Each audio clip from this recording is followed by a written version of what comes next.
A receita própria representou nesse período 38 milhões, a participação na receita da União 60, do Estado, e da União 34.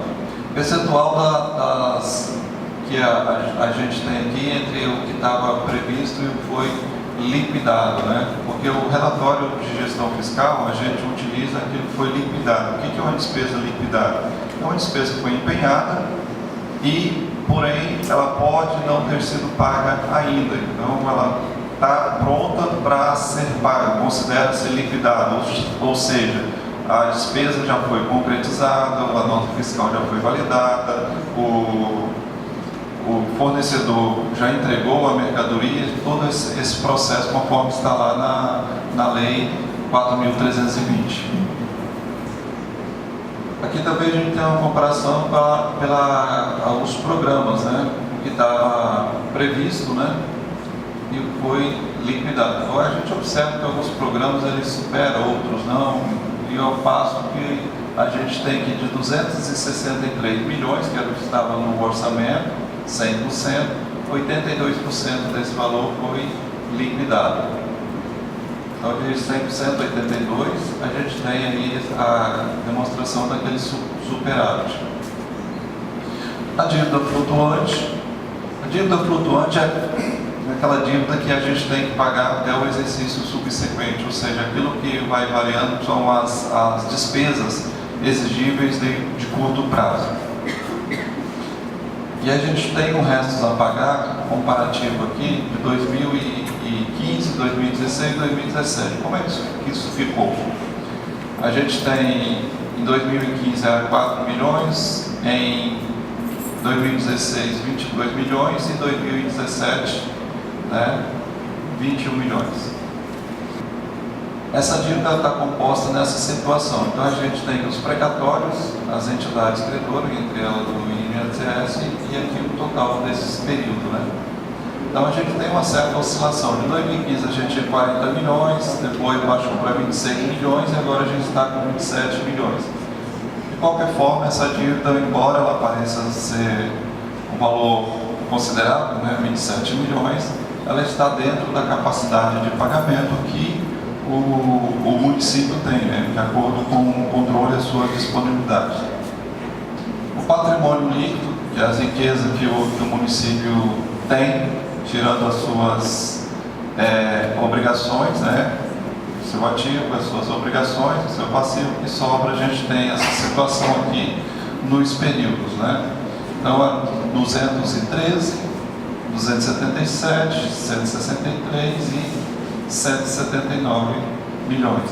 Então ele vai tendo essas variações por período, né? De acordo com se arrecada mais ou se arrecada menos, ou formação de dívida, né? Ela vai variando. Falando dos índices constitucionais, que são aqueles que são obrigatórios, o município tem que cumprir em determinado período, a gente tem em primeiro plano aqui a educação e os recursos próprios. Lá diz o seguinte, que de todas as receitas auferidas de impostos durante o exercício, no mínimo 25% deve ser destinado à educação. Então a gente tem essa situação aqui. 129 milhões são as receitas oriundas de impostos e as receitas que devem dar de direito à educação conforme está na Constituição, 32 milhões, né? E nesse período de 32 milhões que eram as receitas que teto da educação, a gente teve de transferência 35 milhões, ou seja, superou o que estava previsto na Constituição. Então, de 25%, que é o índice legal, a gente teve 27,3%. Então, nesse quesito, os recursos para a educação, ele foi atendido. Desses recursos que são para a educação, a gente tem um desdobramento que são considerados que eles são investidos na educação básica, que é o Fundeb. Então, de 129 milhões, né, dessas despesas, aqui a gente teve como resultado um saldo. A gente vai desdobrar mais adiante. Então lá, desse valor de 25% que a gente fez o saldo ali, 35 milhões, 20% no mínimo ao magistério, ao Fundeb, melhor dizendo. Desse aqui a gente tem 60% no mínimo à remuneração de professores, né, ou melhor dizendo, dos profissionais do magistério, e 40% para outras despesas. E aí a gente teve essa situação, o limite 60%, né, aqui o limite mínimo, o 40% seria o máximo. Então eu posso superar aqui, mais aqui. E a situação a gente tem essa. Para a remuneração do magistério foi investido 78 milhões, para as demais despesas 78% e 21% aqui. Somando tudo a gente fecha os 100% dos recursos do Fundeb. A saúde, os índices escolares, né? A gente tem também receitas de impostos, 126 milhões. Deveria ser transferido à saúde, que era receita por direito, conforme está na Constituição, 19 milhões. Foram considerados 26 milhões, ou seja, bem acima do que estava do limite legal, né? Então, o mínimo que a gente deveria ter investido em saúde, 15%. O município investiu 20,54%. Pessoal, a gente tem aqui o seguinte, o município ele não pode, o Poder Executivo, o município, a despesa com o pessoal não pode ultrapassar 54%, considerando também o Legislativo. Desses 54%, ou seja, 60%, 54% do Poder Executivo e 6% o Legislativo. Do Poder Executivo, 54%, a gente também tem um limite prudencial, que é 51,3%, e o limite de alerta, que é 48,6%. Nessa situação, a gente está no limite de alerta, que é 48,6%. Então, o nosso limite de despesa seria 54%, limite prudencial 51,3%, a gente está no limite de alerta, que é 48,6%.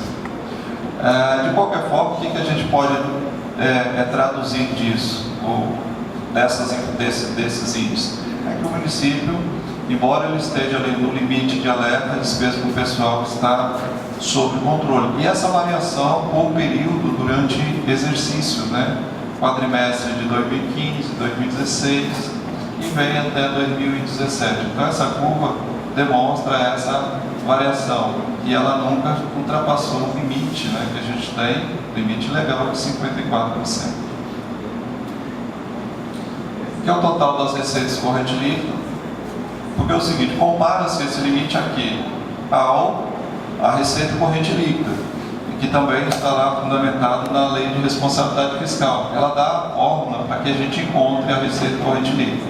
A receita corrente líquida a gente tem aqui 213, né, 60%, seria aqui os valores da despesa com o pessoal, os 48,6%, né, o quanto que isso representa, 104 milhões, e aí a gente tem esse limite, por esse a gente 48,6%.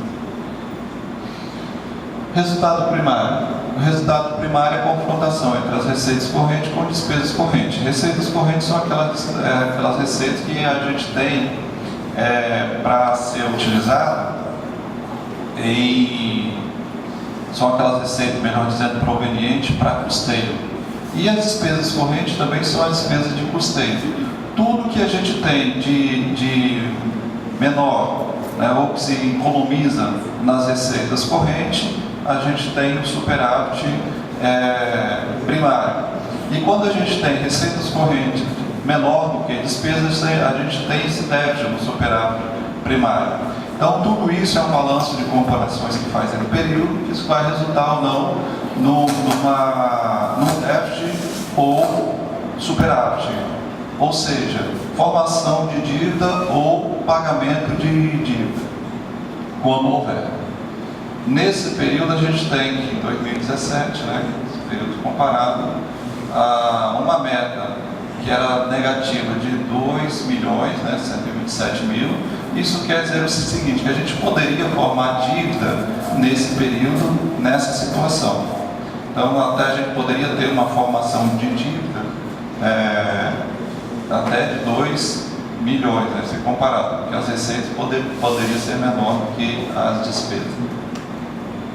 Como resultado, a gente tem comparado nesse período, durante o exercício, essa situação.